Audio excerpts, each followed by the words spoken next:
This is Eat and Drink, the mini episode, hosted by Ali Hassan and Marco Timpano. Some mature content and language may come up, so consider yourself warned. Now, get ready for Eat and Drink. All right, today is February 16th. It's 2 days after Valentine's Day. We were so lost in love. Hey, why don't we spin it that way? We were lost in love for our partners that we forgot that we had a job to do. Why don't we say it? Yeah, sure. We promised everyone we were going to do a Valentine's Day sort of themed show with Valentine's Day drinks, cocktails, and Valentine's Day food and all that. And, of course, our show actually landed on Valentine's Day. Luck of all lucks. You know? And then we just didn't. And we promised on previous episodes, and we just didn't bring it because we had some things that had come up that caused us not to be able to record on those days. So this is the post-Valentine's Day episode for Valentine's Day weekend. It's still Valentine's Day weekend. And it's a mini episode because we also missed the mini episode that was supposed to air yesterday. Right. So this is the combination mini episode Valentine's Day special. Usually we don't start the episode with all our failings and shortcomings, but here we are. Anyway, this is a great episode. Who doesn't want to talk about love 2 days after? Some people have a love hangover right now, probably. It's true. You know what? I woke up, and I didn't even drink that much. No. And my head was kind of like... The old that much story. Yeah, the old that much. So let's make this a mini episode, and let's just talk about Valentine's Day evenings in restaurants and stuff, because I think this is a topic that doesn't get talked about enough. Yeah. Not that you listen to people talk about things like this. So having worked in the restaurant business as a server, I will say this. There's 2 days in the restaurant year that are the busiest days for anyone who works as a server. And that is, number one, Mother's Day, and number two, Valentine's Day. Crock of shit. Crock of shit. And here's what I hate about Valentine's Day dinners and going to restaurants, all right? First of all, you never get the experience that you get on any other day because usually the restaurant will make a Valentine's Day menu. And it's just, you get to pick 3 items, maybe heart-shaped pasta, maybe, I don't know the what. shapes, always with the shapes. You know, and it's like, this does not look reflective of what this restaurant regularly does. And they pack you in. Sometimes they'll have 2 seatings. So if you're in at the 6:30 seating, you got to be out by the 7:45 seating because the next round of people are going to sit there. I don't blame the restaurants at all because they've got to maximize their potential on that day, and you've got to turn over, and you could get a couple of schmoes in there who are being all lovey-dovey and not spending money. So for me, Valentine's Day in a restaurant is not my favorite experience. Is how I'm going to start. A couple of schmoes being lovey-dovey is hilarious. You're all business, you. Yeah. And I hated serving on Valentine's Day, too, because it's all 2 tops, too. Generally speaking, it's all tables of 2. So the restaurant's all crazy. It's like a maze. It's like a maze runner. And you're like, oh, there's all these 2s. You've got a huge section of deuces. And everyone's just slightly douchey to the server. They're trying to be at their best behavior with their loved one, but the server, forget it. Sorry, I just spit across my mic. Oh, no. I have a spit guard, and I hit. No, you didn't. You didn't. You transported me emotionally back to a bad time when I was running a restaurant. I was managing a restaurant, but I was also a chef. So the owner would lean on both those things. What should we put in our buffet? Think of some other things. So he came to me one year and he wanted to maybe, this was his suggestion, make kebab in a heart shape. No. Kebabs are already in the shape of a penis, okay? Right. Is it not enough? Is it not enough? Now you can have it like a compressed burger, basically, in a heart shape, but it tastes like kebab. I was like, too much. It's Valentine's Day. Everyone gets it. You don't have to be on the nose with the kebab. Anyway, I remembered that and I wiped my eyes trying to squash away that memory. But I'm good now. I'm good. Let's get back to... But wait a second. What do you do when the owner asks you to do something ridiculous? I mean, it's his place, you know, but look, the problem is I have such a negative attitude towards Valentine's to begin with. Here's my take, not from the side of the server or the owner or the manager, as a human being.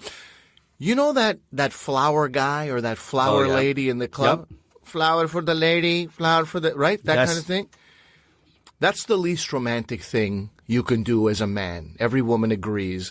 You're sitting at a table, then the flower person comes. Right in front of her, this non-premeditated transaction happens. Honey, this is for you. Oh, you shouldn't have. It's ridiculous. To me, Valentine's Day is exactly that. It's the flower transaction, Sure. but globally Yeah. or like nationally. It's not romantic. It's like we were forced into this. It's forced romance. Why are we doing so? The whole thing, I hate it. So when the guy asks me, we should make a compressed kebab in the shape of a heart, I'm like, you know what? Fuck it. This whole thing sucks anyway. Right. Let's have your stupid idea add to this thing. So anyway, I know people who are romantic right now are going to be like, what's wrong with this No, guy? and they're like, well, why can't we take people out on? Why can't I take my loved one out on Valentine's Day? I'm not saying that gesture is not romantic and not lovely, right? I'm just saying know what you're going to get on that day if you go out for Valentine's Day. You're not going to get the experience that you're going to get any other day, right? And yes, you want to take your loved one out. Of course, Valentine's Day, flowers, chocolate, love, a romantic dinner, candlelight, and stuff like that. You would be better served to cater in and be like, okay, you know what? Let's make a romantic dinner at home. This is it. I'll even make go- something at home. Put in some effort Yeah. if you really care about this person. And even for if you're God's not, sake. if you're not great in front of the stove, let's say, right? Go to your local grocery store, get pre-bought stuff, pre-made stuff, and arrange it in a nice way. Do your best you can.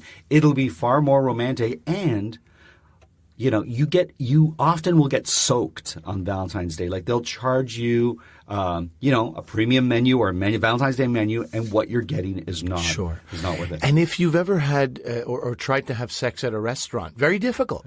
Very difficult. Whereas in your own home, the bed or the futon, I don't know how you live, however you live. I was once working at a restaurant here in Toronto, and this woman gave a hand job to her loved had one that happen at a in the comedy restaurant. show. In a restaurant? In a comedy show? During my set. No. During my set, there was all this commotion. I was like, I don't know what's going on. Tiny place, 30 seats, packed. And there's all this commotion Right. and blah, blah, blah. And this couple was so talkative during the comedian before me. The hand job couple. The hand job couple. I'm like, oh, this is going to be an issue. This is going to be an issue. Talking about my ring, my blah, blah. You know, when like just unsolicited, they thought it was that. So I get up and I go, oh, God, it's just going to be me and these people. They didn't speak. And I look at them and the guy's eyes are glazed over. In my mind, I'm like, oh, their marijuana edibles must have kicked in. Perfect for me. Right.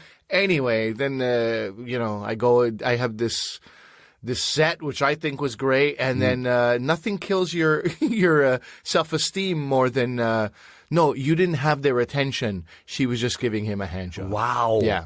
Wow. Yeah. That's incredible. Well, one thing in a comedy club, not that I'm saying that's acceptable, but in a restaurant at the table, That's crazy. it's crazy. And people who sit next to each other at a so if you're a couple and you're at a restaurant, I don't know if you've ever seen this. Rather than us sitting across from each other, Side by side? side by side, that would happen so often. And I'm like, what the fuck, guys? Like, what is it? This makes no sense to me. You guys want to sit next to each other so you can share food and one. Is that what it is, or is it because they're going to hand job country? No, well, this wasn't hand job country. This was just, and it happened a few times where these couples would be like, "I'm going to sit next to my partner. Do you mind if I?" And it's like, well, now you're taking. If you're on the bench, the banquette, you're taking more space in the restaurant. You're not just at a deuce. You're at a quad now, which means I can't unless I seat another couple across from you. Hilarious. You're taking up more space, right? On a busy night. This makes no sense. And we're like, we want to sit next to each other. It's very romantic. We want to feed each other. It's like, no. Go do that in your home. This is a restaurant. That's not how this works. On what fucking planet is it I'll sit next to my partner to eat my meal? That would happen so often. And then I worked in a place on Portland here in Toronto. It was like a trendy, cool little place. And couples would go and have sex in the bathroom. I'm like, folks, I get it. You want to have sex, but as clean as our bathrooms are, they're still gross. Oh, yeah. It's still a restaurant bathroom. Yeah. I once had, when I used to play hockey, this guy, after hockey, somebody goes, how's it going with this girl? And he goes, it's going pretty good, man. She's pretty crazy. Like, we had sex in a porta potty. Ugh. And I was just filled with so many emotions. A, you should dump that girl. Right. B, you should go seek therapy yourself, that Right. you could be aroused in a porta potty. I go in a porta potty and I just can't wait to get out. You can't get me out quick. It's the most disgusting experience. And you had sex in there. What are you? The cleanest porta potty is the last place I want to use unless it's an emergency. Oh, yeah. Right? Oh, it's got to be an But emergency. listen, I don't judge people. Let them do what they want. You're being judgmental with this friend of yours. Sex in the porta potty. Listen, Let's if that- judge. If Listen. there was ever a time to judge, now's the time, Marco. This isn't the Sex Judge podcast. It isn't. This is about. That's another one. That's another a one. different mini episode we'll do. Fine. No, but listen, you do whatever you want. I'm just going to say this. It's gross. It's gross to give hand jobs in restaurants. It's gross to go have sex in a restaurant bathroom, even if it's a clean bathroom. And yeah, and porta potty, well, I think we can just leave that unsaid. It's yeah. It's subhuman stuff. But okay, so yeah. what's your ideal Valentine's dinner then? So I'll tell you personally, what I did was I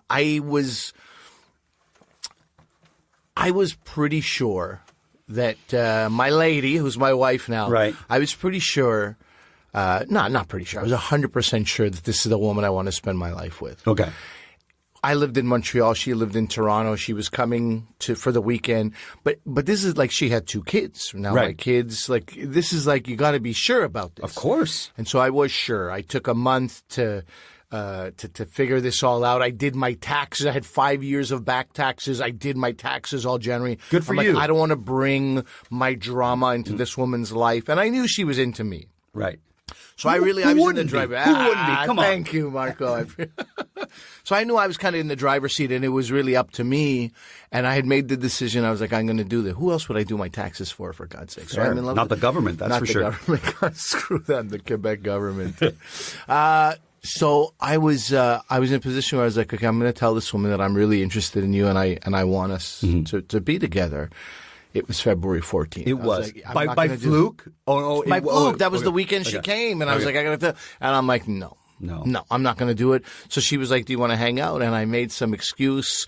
I'm scrubbing my scalp. I don't know what I said, but I made some excuse to deliberately. I said, the day that I profess my love for a woman, something I've not been certain of in years, Sure. and I know this, is, God kill me. It's not going to be on Valentine's. Our special day going forward for the rest of our lives is not going to be Valentine's Day. That's ridiculous.